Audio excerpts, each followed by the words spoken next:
আহ সোনা, কি সুখ পাচ্ছি। জোরে করো সোনা, আমি আর পারছি না। একটু অপেক্ষা করো জান, এই তো আমার হলো প্রায়। কথাটা বলে রাফি নিজের মতো করে কাজ করে যেতে থাকে।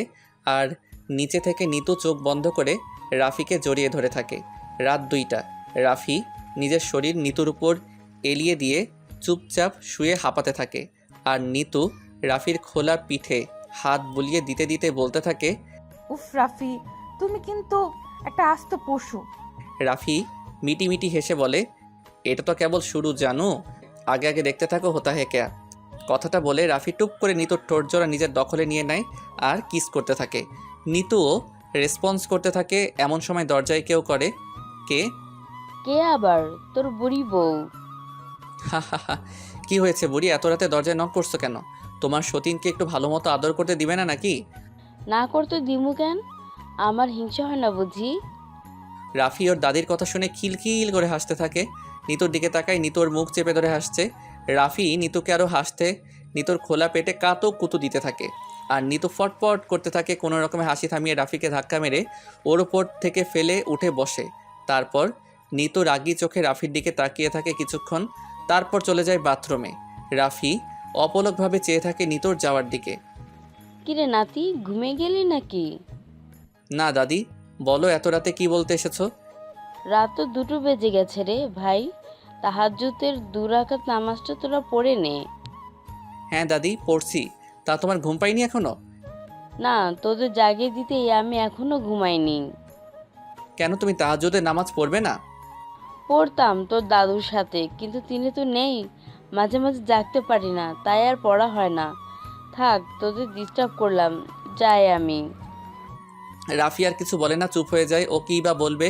ওর দাদির কণ্ঠ শুনে বুঝতে পেরেছে তিনি তার স্বামীকে খুবই মিস করছে। এমন সময় বাথরুমের দরজার খট করে শব্দ হওয়ায় রাফি তাকায় বাথরুমের দিকে। নিতু গোসল করে ভেজা চুলে টাওয়েল মুছতে মুছতে আসছে। রাফি আবারও আগের মতো নিতুর দিকে হা করে তাকিয়ে থাকে, যেটা দেখে নিতু কিছুটা লজ্জা পেয়ে রাফিকে হালকা ধাক্কা মেরেই বলে, ওই, এইভাবে আমার দিকে হা করে তাকিয়ে আছো কেন? আমার লজ্জা করে না বুঝি? লজ্জা পেলে পাও, তাতে আমার কি? আমাকে তোমার ওগুলো দেখতে দাও। দেখলেই ধরতে ইচ্ছে করে। ওই খবরদার, আর একটুও আমাকে স্পর্শ করবে না। মাত্র গোসল করে বেরিয়েছি, আমাকে ধরতে নিলে একদম কামড়িয়ে দিব বলে দিলাম। বললেই হলো নাকি মামার বাড়ির আবদার পেয়েছো? জি না, শ্বশুর বাড়ির মোয়া পেয়েছি। ওসব তুমি যাই পাও না কেন, 1,01,000 টাকা দেনমোহর দিয়ে তোমাকে বিয়ে করে এনেছি, বুঝলে বউ? তোমাকে আমি আদর করব, দেখবো, চুমু খাবো, সব করব। জি জি লুচু বর, আমি সব বুঝতে পেরেছি। এখন দয়া করে আপনি যান, গিয়ে গোসল করে আসুন, একসাথে নামাজ পড়ব। ওকে যাচ্ছি, তবে যাওয়ার আগে আমাকে একটা চুমু দিয়ে যাও না প্লিজ। জানো খুব ইচ্ছে করছে তোমার থেকে একটা চুমু পেতে। নিতু নিজের শরীর রাফির থেকে দূরত্ব বজায় রেখে যেই কিস করতে নিবে, অমনি রাফি নিতুকে নিজের সাথে খুব শক্ত করে চেপে ধরে উম্মা করে চুমু দিতে দিতে ভরিয়ে দেয় নিতুর পুরো মুখ। নিতু খুব কষ্টে রাফির থেকে ছাড়া পেয়েই ধূপধাপ কিল ঘুষি মারতে থাকে রাফির বুকে। আর রাফি ব্যথায় আহ উহ বলে চিৎকার করতে থাকে। এমন সময় নিতু রাফির চোয়াল দুটো টিপে ধরে রাগী গলায় বলে ওঠে, কুত্তা, তোকে বললাম না নামাজ পড়বো বলে গোসল করে এসেছি, তবু এভাবে চেপে ধরলি কেন? এখন আমায় আবার গোসল করতে হবে। রাফি 32টা দাঁত বের করে খিলখিল করে হাসতে হাসতে বলে, এটা তোমার শাস্তি, বুঝলে বউ? কচুর শাস্তি। এখন আবার আমাকে ঠান্ডা পানি দিয়ে গোসল করতে হবে। কথাটা বলে নিতু ফিক করে কেঁদে ফেলে। রাফি নিতুর চোখে পানি দেখে মুহূর্তেই মন খারাপ করে ফেলে। নিতুকে ওর কোলের উপর বসিয়ে বলে, আই অ্যাম সরি নিতু, আসলে আমি ভেবেছিলাম তুমি আর আমি একসাথে গোসল করব। জানোই তো, স্বামী স্ত্রী একসাথে গোসল করা সুন্নত। তাই বলে তুমি আমাকে আবার ওই ঠান্ডা পানিতে গোসল করিয়ে নেবে জান? তোমাদের বাড়ির পানি বরফের মতো ঠান্ডা।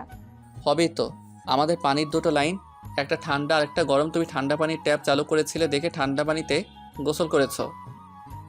নিতু রাফির কথা শুনে পুরোই বেকুব বনে যায় লজ্জা লজ্জা ভাব নিয়ে। রাফির দিকে তাকাতেই দেখে রাফি পলকহীনভাবে ওর বুকের দিকে তাকিয়ে আছে। নিতু রাফির নাক টেনে বলে, ওই কুত্তা, এভাবে তাকিয়ে থাকবে নাকি গোসল করতেও যাবে? নামাজের সময় আবার কিন্তু চলে যাবে। রাফি হালকা হেসে নিতুকে কোলে তুলে নিয়ে সোজা চলে যায় বাথরুমে। পাক্কা 30 মিনিট গরম পানি দিয়ে গোসল করে বাথরুম থেকে বের হয়ে আসে। তারপর, ওই, আমি তো কোনো কাপড় আনিনি, কি পরবো এখন? এই রাফি চৌধুরী বউয়ের কাপড় নিয়ে কোনো টেনশন নেই, বুঝলে? মিসেস রাফি, আপনি গিয়ে ওয়ার্ড্রপ খুলুন এবং দেখুন সেখানে আপনার সব কিছু আছে। নিতু কৌতূহল নিয়ে ওয়ার্ড্রপ খুলে দেখে পুরো ওয়ার্ড্রপ ভর্তি জামা পায়জামা। অত সব না দেখে একটা কাপড় তাড়াতাড়ি পরে নিয়ে রাফির সাথে তাহাজ্জুদে নামাজ পড়ে বিছানায় গিয়ে বসতেই নিতু বলে ওঠে, ওই, আমার মাপের কাপড় কিভাবে এখানে এলো?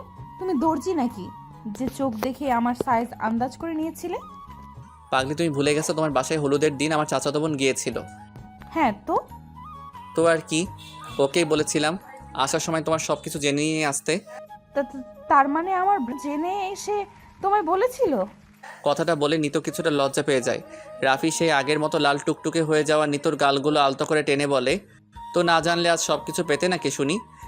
নিতু হালকা হাসে আর রাফির বুকের মাঝে মুখ লুকিয়ে বলে, তুমি জানো না পাগল, মেয়েদের একটু লজ্জা বেশি, আর আমার তো অনেক বেশি। এইভাবে বারবার আমাকে লজ্জা দিলে আমি লজ্জায় মরেই। বাকিটা বলার আগে নিতুর মুখটা চেপে ধরে রাফি আর বলে, জাস্ট চুপ করো নিতু, আর কখনো ওসব কথা মুখে আনবে না। আমি তোমায় কখনোই হারাতে চাই না, বুঝলে? খুব খুব বেশি ভালোবেসে ফেলেছি তোমায়, যখন 3বার কবুল বলে বিয়ে করে নিয়েছি। আমিও তোমাকে খুব ভালোবেসে ফেলেছি বর। এইভাবে আমাকে নিজের বুকের মাঝে আগলে রেখো সারা জীবন। সেটা কি আর বলতে। আচ্ছা, তুমি এতদিন কোথায় ছিলে বলো তো? কোথায় আবার? তোমার শ্বশুর বাড়ি। দূর, আগে যদি চিনতাম রে বউ। রাফি, তোমার বাসাটাই আমার শ্বশুরবাড়ি, তবে কত আগেই তোমাকে তুলে এনে করতাম আমি আদর, কতটাখানি নিজেও জানি না। লুচু, সব সময় খালি আদর আর আদর। বলি, ভালো হবে কবে তুমি? এতদিন ভালোই তো ছিলাম, তবে এখন থেকে প্রচুর লুচু হতে হবে, কারণ বউকে আদর করার সময় লজ্জা পেলে চলবে না, কারণ হাজার হোক বউটা তো আমারই। ওই, বললে না তো তুমি কি দৌড়ছি? ধুর বউ, তোমার স্বামী বিলেত ফেরত হাটের ডাক্তার, বুঝলেই বলতে পারো মানুষের ইঞ্জিনের মেকার। দেখেই বোঝা যায় লুচু। রাফি আর কিছু বলে না, চুপচাপ গভীর মনোযোগ দিয়ে নিতুর চুলে বিলি কেটে দিতে থাকে, আর নিতু সুখের আবেশে চোখ বন্ধ করে নেয়। রাফিও নিতুর চুলে বিলি কেটে দিতে দিতে কখন যে ঘুমিয়ে পড়ে নিজেও জানে না। পরের দিন সকালের সূর্যের আলো রাফির চোখে পড়তেই ধীরে ধীরে রাফি চোখ মেলে তাকায়, বিছানায় একা শুয়ে আছে ও। নিতু নেই, চুপচাপ অপেক্ষা করতে থাকে নিতুর আশায়। অনেকক্ষণ পর নিতু আসে, হাতে চায়ের কাপ। রাফিকে ঘুম থেকে উঠে বসে থাকতে দেখে চায়ের কাপটা টেবিলের উপর রেখে ছোট বাচ্চাদের মতো রাফির কোলের মাঝে বসে পড়ে। তারপর, ওই বর, তুমি আগে ঘুম থেকে উঠলে কেন শুনি? ইচ্ছে করে তো উঠিনি, সূর্যের আলো জানালার পর্দা ভেদ করে চোখে পড়াতেই ঘুম ভেঙে গেল। কিন্তু কেন? আমার খুব ইচ্ছে ছিল বিয়ের প্রথম দিন তোমায় ঘুম থেকে ডেকে তুলে চা দিব, আর তুমি খুশি হয়ে আমায় আদর করবে। ইস, আগে বলবে না? জান, এসো তোমায় আদর দেই। কথাটা বলে রাফি নিতুর ঠোঁট দুটো নিজের দখলে নিয়ে কিস করতে থাকে, কিন্তু নিতু সমান তালে কিস করতে করতে হারিয়ে যায় সুখের গর্তে।